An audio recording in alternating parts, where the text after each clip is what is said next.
Olá pessoal do Colégio Sistema, vamos começar a nossa primeira aula de Física. Nessa primeira parte a gente vai estar estudando a mecânica. Então vamos lá. Bom, a mecânica é a parte da física que ela vai estudar o movimento. Então tudo que é mecânico remete aí à ideia de movimento e ela acaba se dividindo em duas partes, né? Nós temos a cinemática, que vai ser objeto desse estudo inicialmente, e a dinâmica vai ser estudado posteriormente.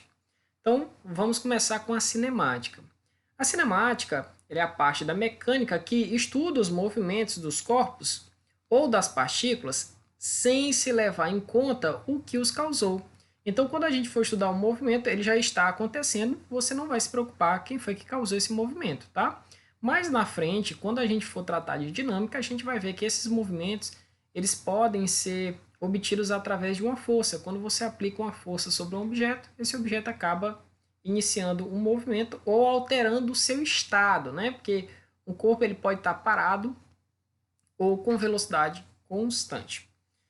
Então, como iremos estudar o movimento dos corpos, nós precisamos saber de alguns conceitos iniciais, tá? Então, vamos lá para esses conceitos iniciais. Primeira coisa, vamos definir o estado de movimento de um corpo. O corpo ele vai estar parado ou em movimento, certo? Para isso, para a gente definir, para a gente saber se de fato ele está parado ou em movimento, nós precisamos definir o que a gente chama de referencial. O referencial nada mais é do que um corpo ou um objeto no qual verificamos se o corpo está se aproximando ou se afastando dele, tá? E a gente faz isso comumente no nosso dia a dia. Para a gente saber se a gente está se movimentando, a gente toma como referencial os objetos que estão ao nosso redor, as paredes, tá? Então, assim a gente tem a ideia se a gente está se movimentando, porque a gente vê nós nos aproximamos ou nos afastando daqueles determinados objetos. Só que a gente faz isso inconscientemente, tá bom? Mas para você saber se um corpo está em movimento ou parado, é necessário definir um referencial. E uma curiosidade, um corpo ele pode estar parado em relação a alguns referenciais e pode estar ao mesmo tempo em movimento em relação a outros. Como, por exemplo, se eu perguntar uma pessoa sentada numa cadeira, numa sala de aula, em relação aos outros alunos, essas pessoas elas estão paradas. Cada pessoa está sentada na sua cadeira ou sua respectiva mesa e elas não se aproximam ou se afastam uma das outras, tá? Mas se você pegar um referencial, por exemplo, fora da Terra, ele vai ver a Terra girando em torno do Sol, fazendo o seu movimento de translação e, consequentemente, ele vai ver você, tá? Se ele pudesse filmar, ter uma câmera ou um binóculo potente o suficiente, ele ia ver você em cima da Terra e, consequentemente, se movimentando em torno do Sol junto com a Terra. Então, nesse caso, você estaria parado em relação a um referencial na Terra, mas em movimento em relação a um referencial que está fora dela. Então, definido o que é um referencial, vamos prosseguir nosso conteúdo. Vamos definir também trajetória. Assim como o estado de movimento de um corpo, né, que ele é dual, ele é binário, um corpo ele pode estar parado em relação a um referencial e em movimento em relação a outro, a trajetória é outra definição que ela é relativa, certo? Depende do referencial de observação. E o que é essa trajetória? Nada mais é do que o caminho deixado pelo corpo durante seu movimento. Quando você anda na praia, você acaba deixando marcas. Se você pegasse um pedaço de madeira e saísse ligando as suas pegadas, você formaria o que a gente conhece como trajetória, certo? Que é o caminho, é o formato aí seguido por todos os pontos que você se encontrava no decorrer do tempo, certo? No slide a gente tem aí duas trajetórias, claro, vista de referenciais diferentes.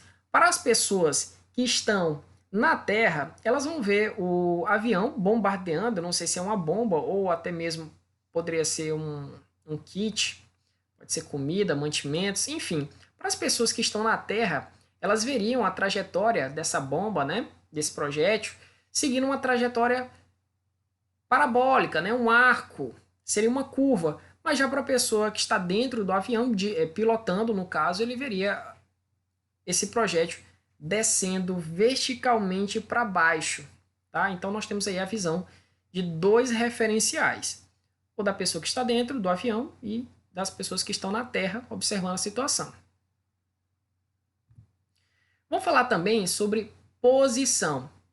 Posição, muitas pessoas acabam se confundindo com distância percorrida, mas não, na verdade, seria um local que você se encontra em relação ao referencial, certo? Para isso, para nos ajudar a visualizar melhor, a gente pega uma régua, tá? Que seria uma reta segmentada com vários números. Nós temos aí a origem, que é o zero, certo? Mas é claro que antes do zero nós também temos posições negativas. E depois do zero a gente tem posições positivas, né? A gente tem, por exemplo, de 0 a 10, claro que a gente tem aí números de 1 a 10, de 10 a 20, a gente tem números aí 11, 12, tá? Só que eu coloquei só alguns, porque senão ia ficar bastante poluído o desenho. Mas, inicialmente, olha só, aqui trata-se do mesmo veículo, só que em tempos diferentes ele está se movimentando, logo ele vai ocupar posições diferentes. Então, inicialmente, como é que a gente representa a posição de um corpo sobre uma reta segmentada, numerada? Inicialmente, ele se encontra aqui na posição 10. Não significa dizer que ele percorreu 10 quilômetros, e sim que ele se encontra no momento da análise do movimento, ele se encontrava nesta posição. Passado-se algum tempo, este corpo se encontra na posição 35. Também não significa dizer que ele percorreu 35 quilômetros. Tá? Significa dizer que posteriormente eu observei ele já se encontrava nesta posição, né? Que é uma distância em relação à origem, porém não significa dizer que ele percorreu 35 quilômetros. E como é que eu represento isso? Formalmente, eu represento o seguinte: x0 é a posição inicial. Então, toda vez que você vê x0, seria onde ele se encontrava inicialmente. No caso, no quilômetro 10. E a posição final é simplesmente x, para diferenciar da posição inicial, que no caso aí é 35. No quilômetro, 35. Então vamos falar sobre deslocamento ou distância percorrida. Agora sim você está tratando aí do quanto um corpo ele se movimentou durante o tempo. Então a distância percorrida, que nós vamos chamar aqui de ΔX, vai ser simplesmente a diferença das posições. A posição final, ela vem primeiro, menos a posição inicial, onde ele se encontrava inicialmente, tá bom? Então, aqui no exemplo, como a gente pode observar, então, se ele saiu do quilômetro 10 e posteriormente chegou no quilômetro 35, então a gente pega a posição final menos a inicial, e assim a gente observa que ele sofreu um deslocamento, ele se movimentou 25 quilômetros. Agora sim, refere-se à distância percorrida, não é mais posição, tá? É uma diferença entre as posições aí, o ΔX, a distância percorrida. Vamos falar também sobre velocidade média. Qual é a ideia por trás da velocidade média? Olha, se eu digo que você tem uma distância a ser percorrida de 100 metros, é um exemplo. É claro que você percorre essa distância não instantaneamente, né? Você leva um determinado tempo. Então, a velocidade ela é uma divisão. Você vai pegar a distância a ser percorrida e dividir pelo tempo em que você leva para percorrer essa distância. É claro que esse tempo ele é variável, vai depender de pessoa para pessoa, né? Tem pessoas que vão demorar menos tempo, e aí a gente fala que ele foi mais rápido, e tem pessoas que vão demorar muito tempo, né? Pode demorar muito tempo, e aí a gente fala que ele está lento. Então a ideia ela está centrada nisso aí, nessas duas palavras, rapidez. Uma pessoa que é rápida significa dizer que ela desloca-se, né, num tempo menor do que as outras. Tá? E no caso aí é simplesmente uma divisão, como a gente pode estar observando aqui na fórmula em amarelo. Tá? A gente vai pegar a distância percorrida, que a gente já aprendeu como calcular, seria a posição final menos a posição inicial, e dividir pelo tempo, certo? Então, professor, eu demoro 10 minutos para percorrer uma distância aí de 2 km. 10 minutos. Então aqui embaixo ficaria o tempo. E é claro que esse tempo ele também pode ser escrito em função de um tempo final menos o tempo inicial. Basta a gente imaginar, por exemplo, em uma viagem. Olha, eu vou sair às 7 horas da manhã e eu chego no meu destino às 8 horas. Então, qual foi o tempo de viagem, né? Se eu saí 7 e cheguei às 8, então o tempo de viagem foi de 1 hora. E como é que eu faço esse cálculo?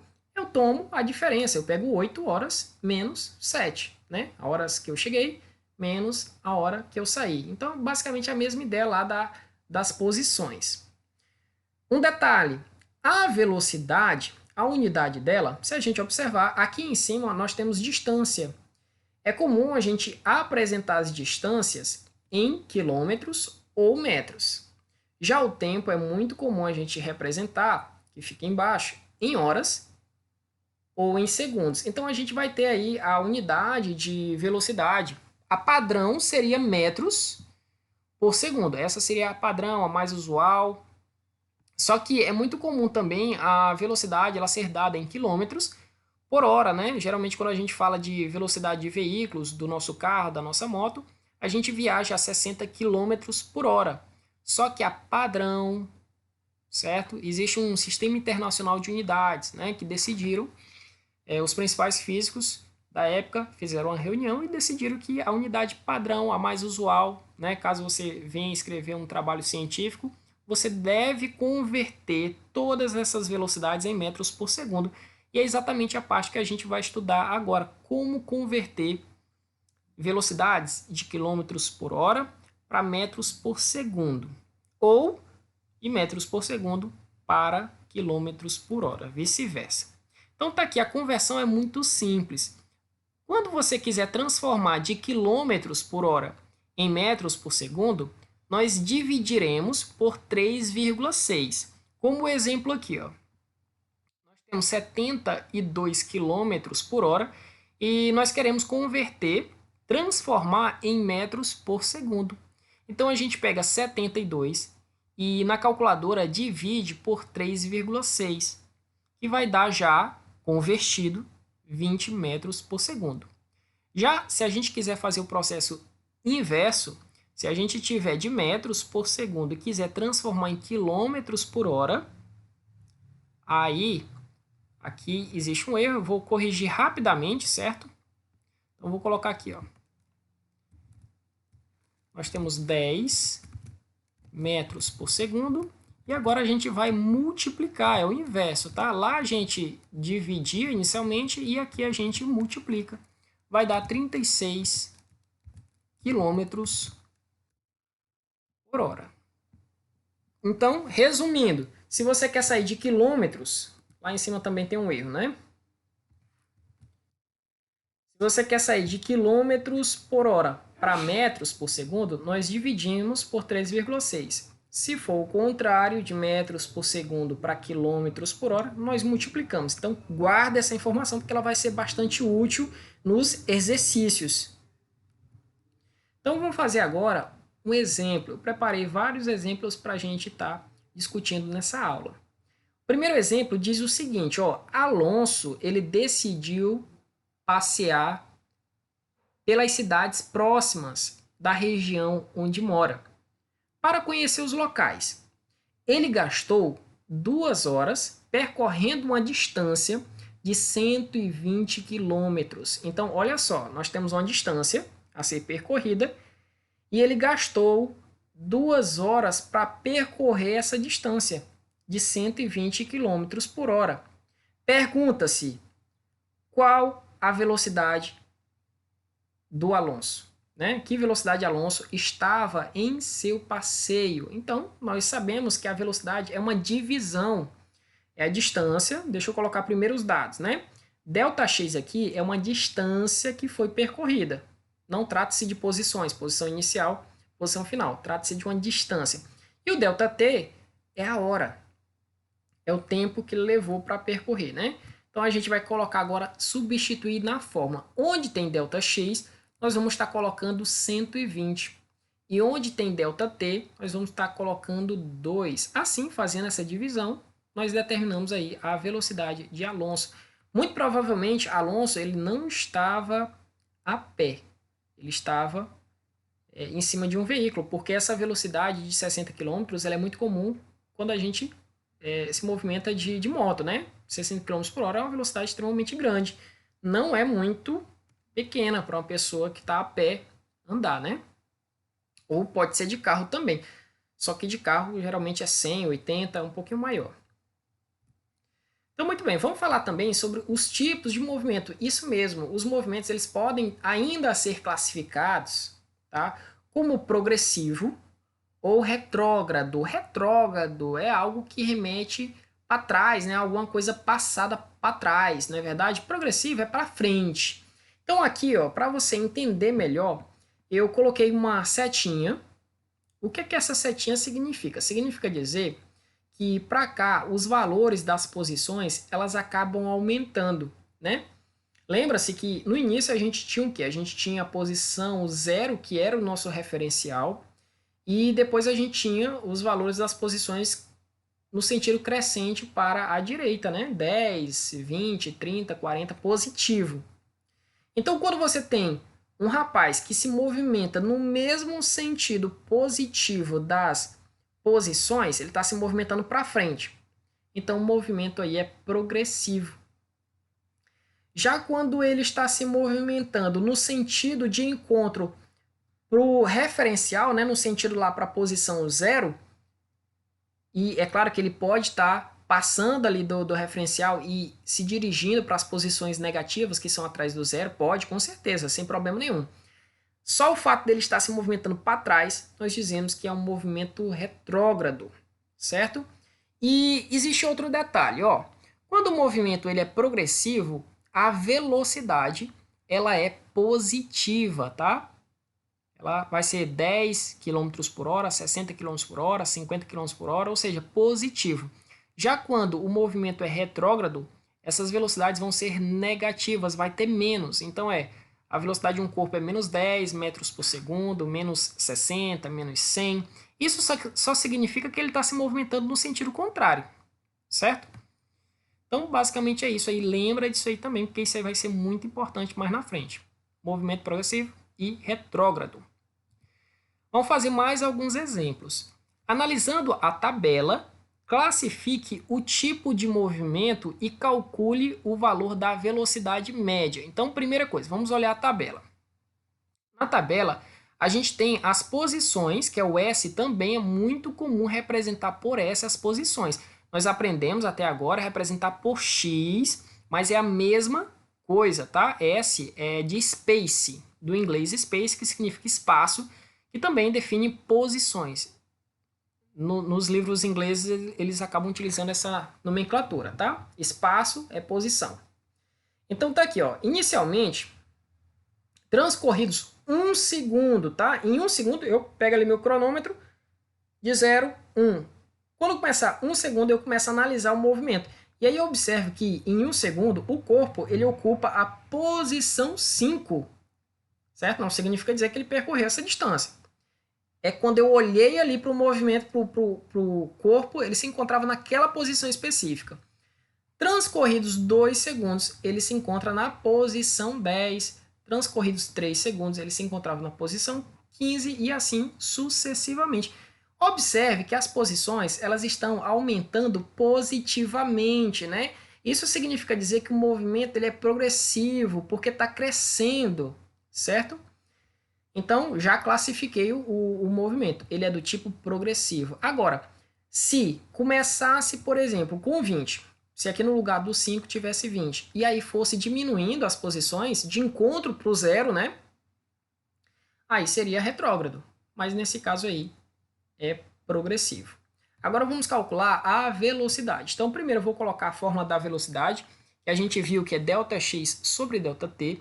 Essa mesma velocidade ela também pode ser escrita como posição final menos posição inicial dividido pelos respectivos tempos, né? Em que eu observei essa posição, eu vou colocar aqui, e aqui eu vou colocar aqui embaixo, eu vou colocar o tempo em que eu observei esta posição.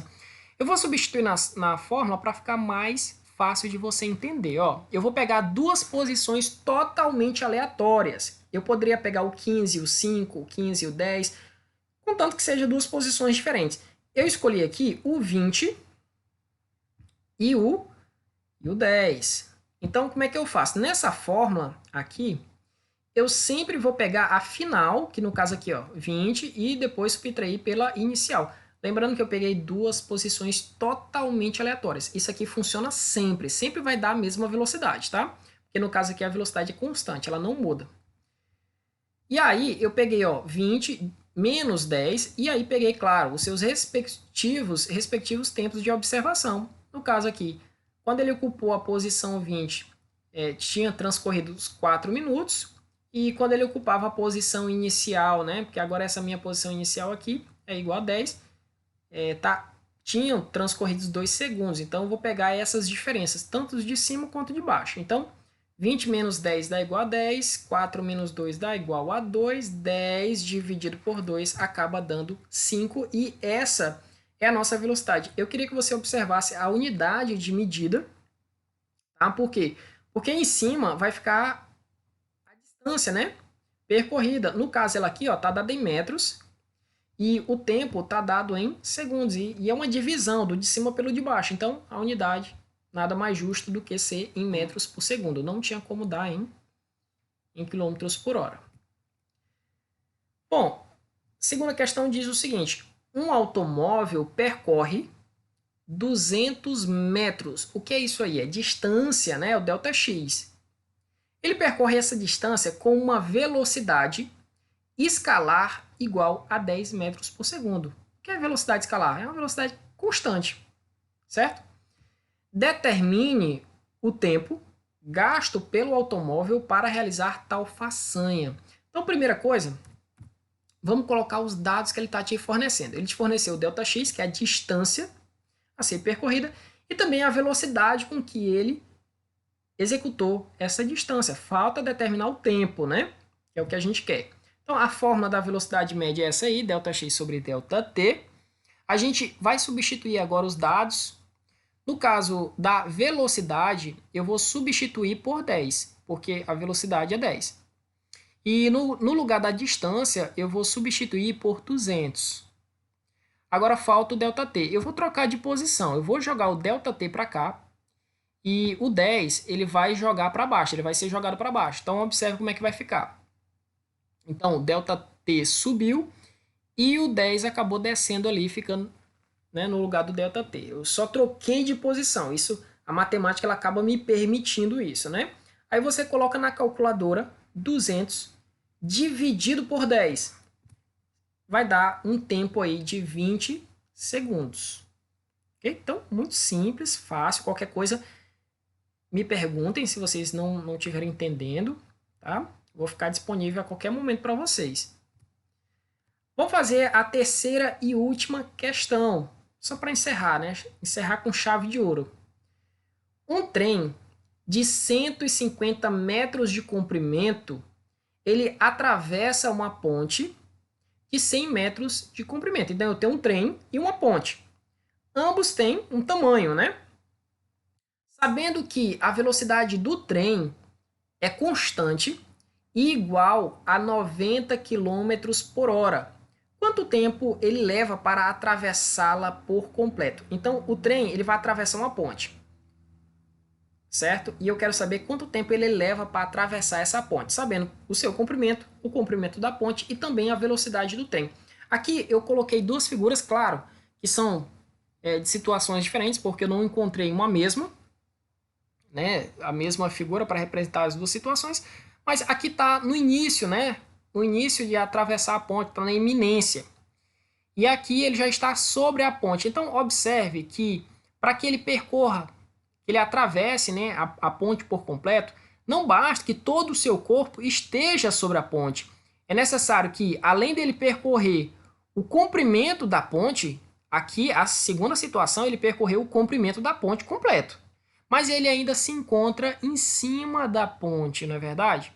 Isso porque essa ponta aqui do final, ela tem que percorrer, certo? Ela tem que percorrer aqui, ó, o comprimento do trem. Então, a distância a ser percorrida aqui numa situação dessa, você não precisa pensar muito, tá? Quando você for pegar uma questão desse tipo, você vai simplesmente somar os dois comprimentos que ele te deu. Ele tem que passar toda a ponte, ou seja, percorrer o comprimento da ponte, mais o seu comprimento. Ele tem um comprimento que não pode ser desprezado. Então, no caso, a distância a ser percorrida é a soma desses dois comprimentos, tá bom? Então, primeira coisa, eu vou colocar aqui os dados, vamos entender isso aqui, ó. Primeira coisa, as distâncias, se você observar, elas estão sendo dadas em metros. Uma é 150, que é o comprimento do trem, e a outra é o comprimento da ponte, né? Então, eu vou somar inicialmente esses dois comprimentos, vai dar 250. E aqui em cima, então, aqui em cima nós temos a velocidade do trem. Não faz sentido colocar na fórmula do mesmo jeito que está os dados, né? Porque a distância está em metros e a velocidade está em quilômetros. Então, há uma divergência aí nos dados, né? Então, primeiro a gente vai ter que converter também essa velocidade em metros por segundo. E como eu já mostrei inicialmente, você vai simplesmente dividir por 3,6. Lembra lá que eu pedi para que vocês decorassem isso, né? Para transformar de quilômetros por hora, divide. Se fosse de metros por segundo para quilômetros, a gente acabava multiplicando. Então, dividindo vai dar 25 metros. Agora a gente vai estar jogando na fórmula da velocidade média. A distância nós já sabemos, a velocidade nós já determinamos também, falta determinar quanto tempo ele leva para atravessar essa ponte por inteiro. Então, substituindo os dados, nós temos aqui, ó, velocidade é igual a 25, como a gente pode estar observando aqui, 25 metros por segundo, e a distância a ser percorrida vai ser aí 250, né? Seria 2 comprimentos. Aí a gente faz o mesmo macete da questão anterior, a gente vai trocar aqui, ó, ΔT, ele sobe e o 25 acaba descendo, e aí você determina, dividindo, simplesmente isso, você define aí o tempo gasto para atravessar a ponte. Pessoal, acabamos a questão, tá? Eu espero que vocês tenham entendido, eu tentei ser o mais breve possível, como os vídeos eles têm que ser um pouco curtos, né? Eu acabei falando um pouco rápido demais para ver se eu economizava o máximo de tempo possível, mas eu espero que vocês tenham entendido. Se não, me procurem e até uma próxima aula.